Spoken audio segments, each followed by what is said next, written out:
इथे फक्त दागिने नाही तर पिढ्यानपिढ्यांचा विश्वास मिळतो. परंपरेची झळाळी आणि विश्वासाची खात्री.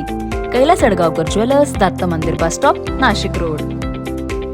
शहरातील म्हाडा घोटाळ्यात विशेष तपास पथकाने 6व्या संशयिताला अटक केली आहे. श्रीकांत प्रकाश परदेशी, वय 42 असे या संशयिताचं नाव आहे.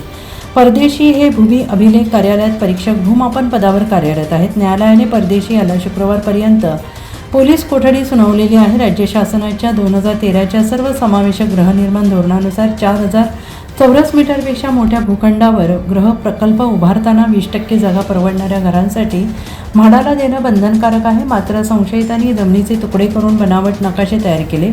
क्षेत्रफळ 4000 चौरस मीटरपेक्षा कमी दाखवून नियमांना बगल देत म्हाडाची फसवणूक केल्याचा आरोप आहे.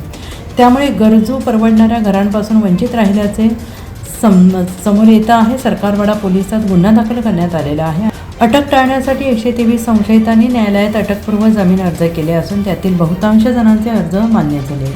NCN न्यूजसाठी रोहन दानी, नाशिक.